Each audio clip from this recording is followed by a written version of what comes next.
தங்கச்சியாவோ உங்கள் அக்காவோ என்னை நினச்சிங்கன்னா கண்டிப்பாக நான் சொல்கிற மாதிரி நீங்கள் செய்து பாருங்கள். கண்டிப்பாக நீங்கள் எனக்கு சொல்லுவீங்க, ஆமாம் நான் வந்து வானத்தை பார்த்து நான் நினச்சதை கேட்டேன், கடவுள் எனக்காக செஞ்சாருன்னு நீங்கள் சொல்வீங்க. நான் அதை முழுமையாக நான் நம்புகிறேன். ஆனால் நீங்கள் வானத்தை பார்த்து சொல்லுங்கள், மனிதர்கிட்ட யார்கிட்டையுமே சொல்லாதீங்க, வானத்தை பார்த்து மட்டும் சொல்லுங்கள். இந்த வானத்தை படைத்த கடவுளுக்கு ஒரு சுருக்கம் இல்லாமல் ஒரு பாய் நம்ம விரிக்கிறோம், ஒரு பெட் விரிப்பு விரிக்கிறோம். அந்த பெட்டு விரிப்பு விரிக்கும் போது கூட அந்த பெட்டில் என்ன ஆகுது, சுருக்கம் வருது. ஆனால் இந்த வானத்தை இவ்வளோ பெரிய வானங்களை விரித்த ஆண்டவர் வந்து அதில் ஒரு சுருக்கம் இல்லாமல் உருவாக்கியிருக்கார் இல்லையா, அந்த சுருக்கமே இல்லாமல் விரிச்சிருக்கார் பார்த்தீங்களா. அப்போ அவர் எவ்வளோ பெரிய தேவனாகிய கர்த்தர். அவரை நீங்கள் ஒரு நிமிடம் நம்புங்களேன், ஒரு நிமிடம் விசுவாசிங்களேன்.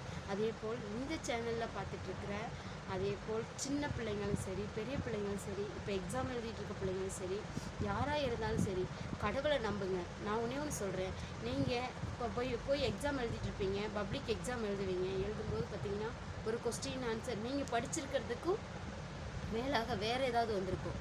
அப்போ நீங்கள் வந்து நான் படித்தது வரலையே அப்படின்னு சொல்லிட்டு ஒரு நிமிடம் கண்ணை நல்லா மூடி வானத்தை பார்த்து, ஆவியானவரே எனக்கு இது தெரியலை, நீங்கள் சொல்லி கொடுங்கன்னு நீங்கள் கேளுங்க. நான் சொல்கிறேன், உங்களுக்கு முழு விசுவாசத்தோடு சொல்கிறேன், கடவுள் அந்த இடத்துல உங்களுக்கு சொல்லி கொடுப்பாரு. என்ன வார்த்தைகளோ அந்த இடத்துல இல்லையோ அந்த வார்த்தைகளை உங்களுக்கு எப்படி உங்கள் நினைவுக்கு வரும்னு தெரியாது, ஆனால் சொல்லி தருவார். அதை நான் முழுமையாக நான் விசுவாசித்து நான் சொல்கிறேன். நீங்கள் நம்புங்க.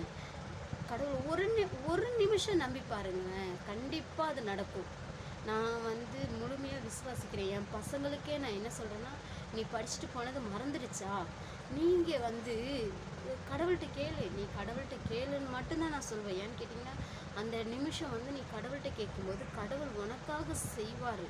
கடவுள் உனக்காக ஏசப்பா அந்த இடத்துல உனக்கு என்ன அந்த கொஸ்டின் வந்திருக்கோ அதை சொல்லி தருவார். நீ எதையும் உண்மையாகவும் நேர்மையாகவும் இருக்கணும் அப்படின்னு நான் சொல்லி கொடுத்துருக்கேன். அது போல் நான் உங்களுக்கும் சொல்கிறேன், நீங்கள் எல்லோரும் விசுவாசிங்க. என் அக்கா, அண்ணன், அண்ணி, எனக்கு சொந்தமாக நான் உங்ககிட்ட எல்லாருக்கிட்டையும் சொல்கிறேன், நீங்கள் முழுமையாக கடவுள்கிட்ட நம்பி கேட்டு பாருங்கள்.